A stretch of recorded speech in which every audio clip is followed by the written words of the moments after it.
Hello বন্ধুরা, আজকে আমার প্রচণ্ড ঠান্ডা লাগায় গলাটা ধরে আছে। তো তোমরা প্লিজ একটু অ্যাডজাস্ট করে নিও। হয়তো ঠিকমতো তোমাদের আজ আমি বলে শোনাতে পারবো না, প্লিজ তার জন্য তোমাদের কাছে আমি ক্ষমা প্রার্থী, ক্ষমা করে দিও আমায়। ক্যাম্পাসে বৃক্ষরোপণ কর্মসূচি চলছে। শিক্ষার্থীগণ ভাগে ভাগে দল বেঁধে মিলেমিশে গাছ লাগাচ্ছে, খুবই মনোযোগ সহকারে। তাদের সাহায্য করছে স্বয়ং প্রিন্সিপাল। পূর্ব দিকের দেয়ালের সর্বত্র জুড়ে একটি দল হাঁটু গেড়ে বসে। দলের মধ্যে মোট 7 জন তারা। প্রত্যেকের হাত জোড়া কাদামাটিতে একাকার অবস্থা। সে সময় তন্ময়ের উড়ুতে একটি হাত এসে বসে। হাতটা কাদায় মাখো মাখো পর্যায়ে। সাদা প্যান্টে বড়সড় ছাপ বসিয়ে দেয় মুহূর্তে। চমকে উঠে ইব্রাহিম। মুখে হাত চেপে ভয়ার্ত দৃষ্টিতে তাকায় ভিকটিমের দিকে। ভিকটিম তন্ময় তখন নির্বিকার। তারপর তাকায় মাহিনের দিকে। এত বড় তাণ্ডব করে মাইন তখন দাঁত বের করে হাসছে। পর মুহূর্তে সামনের মাটির বালতিটা উঠিয়ে নেয় তন্ময়। সবটুকু মাটি উবুড় করে ঢেলে দেয় মাহিনের মাথায়। এভাবেই শুরু হয় কাদায় কাদায় গোসল করা। তাদের বন্ধুদের এই কাদামাটি খেলা দেখে অনুপ্রাণিত হয়ে অন্বেষণ শিক্ষার্থী। তাদের মধ্যে এই খেলা জমে ওঠে। নির্বিকার হয়ে দেখতে থাকে শিক্ষকগণ। দূর থেকেই নির্দেশনা দিচ্ছে সব বাচ্চামা বন্ধ করার। কাজ হলো না। সকলেই তখন তুখোড় মেজাজে রয়েছে। কাদায় লেপ্টে থাকা তন্ময় ক্যাম্পাসের পশ্চিমে বসে, মাথা এবং মুখশ্রী বাদ রেখে সম্পূর্ণ সে কাদায় মেখে। হাতে চেপে রাখা সিগারেটের নিচের অংশটুকু কাদায় ভেজা। গরম চোখে তাকাচ্ছে মাহিনের দিক। মাহিন তখন বুক ফুলিয়ে হাসছে। সেও সম্পূর্ণ কাদায় মেখে। তার মাথাটাও বাদ রয়নি। বেচারা ইব্রাহিম থেকে ধরে বাকি সদস্যগুলো ছাড় পায়নি। সবাই কাদায় ভেজা। রিহান বিরক্ত গলায় বলল, ওরে মায়ের দিচ্ছস না কেন? এই ছোট মাহিন মজুমদার শুরু করছে বালের খেলা। আমি কোন মুখ নিয়ে বাসায় যাবো? রাস্তায় গেলে আমারে জোকার কইব, জোকার।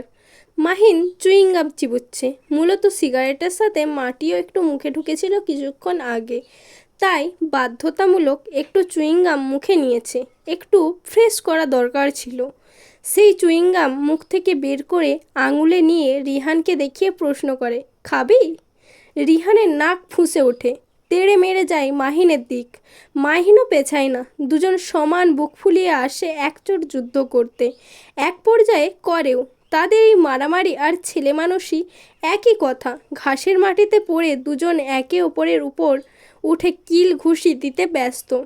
এই দু পাগলকে থামানোর চেষ্টা করেনি কেউই। তন্ময় সিগারেট ফেলে দেয় দারোয়ানকে আসতে দেখে। ব্যাগ কাঁধে তুলে যেতে নিয়ে বলে, আমি গেলাম। এই পর্যায়ে মাহিন আর রিহানও উঠে দাঁড়ায়। বিরক্ত মুখে রিহান এগিয়ে গিয়ে মাহিনের পিঠে ময়লা ঝেড়ে দেয়। একই বিষয় মাহিনও করে। চোখ রাঙিয়ে দুজনেই আলাদা পথে হাঁটা ধরে। ইব্রাহিম ছুটছে তন্ময়ের পিছু। সৈয়দও তাদের সঙ্গে। তাদের বাসা আবার একই দিকে, যাতায়াত করতে সুবিধা। সদর দরজার ঠেলে মাত্রই ঢুকেছে তন্ময়। কিছুটা সামনে এগোতেই ওপর থেকে এক ঝাঁক পানি এসে ঠিক তার মাথায় পড়ল। ঠান্ডা কনকনে পানি, জবজবে ভিজে। তন্ময় মাথা তুলে তাকায়। বারান্দায় অরু দাঁড়িয়ে, হাতে বালতি। সে মনে হয় গাছে পানি দিচ্ছিল। বেঁচে ফেরা পানিটুকু নিঃসন্দেহে এখানে ঢেলেছে। অরু তখন ভ্যাবাচাকা খেয়ে চেঁচালো, মাবুদ আল্লাহ! বিড়বিড় করে ছুটে ভেতরে গেল। তন্ময় নির্বিকার মুখে থমকে রইল কিছুক্ষণ। শরীরে পানি ছুঁয়ে দিতেই শুকিয়ে যাওয়া কাদাগুলো নরম হয়েছে। শরীরে বেয়ে চলেছে সেগুলো।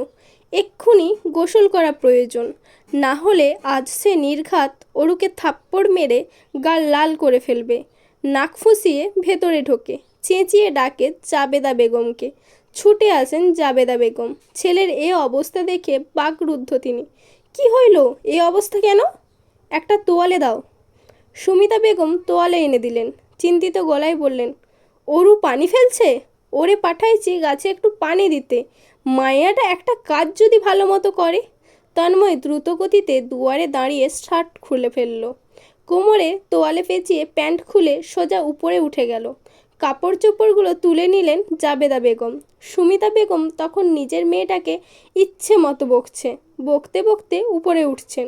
অরুর নরম পিঠে নির্ঘাত দুটো চড় পড়বে। তন্ময় সন্ধ্যায় পড়ছিল, সে মুহূর্তে দীপ্ত আর অরু আসে পড়তে। ছোট দীপ্ত হইচই করে এলেও অরু ছিল নীরব, যেটা সচরাচর সে থাকে না। তন্ময় অগোচরে কয়েকবার দেখে নিল মুখ গোমড়া করে থাকা অরুকে। ফুলো ফুলো গোল গাল, মুখটা অসহায় হয়ে আছে।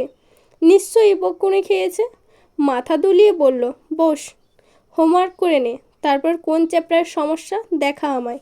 দীপ্ত ছোট হাত পায়ে বিছানায় উঠে বসে, ব্যাগ এগিয়ে ধরে তন্ময়ের দিকে। তন্ময় খাতা, পেন্সিল এবং রাবার বের করে দেয়।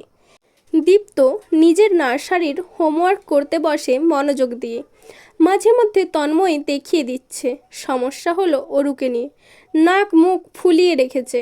তন্ময় দীর্ঘশ্বাস ফেলে। সব কিছুতেই সে নির্বিকার থাকতে পারে, সব কিছু অ্যাভয়েড করতে পারে, হ্যান্ডেল করতে পারে। শুধু তার সামনে বসা এই আবেগী মেয়েটির সামনেই সে অসহায়, বড্ড অসহায়।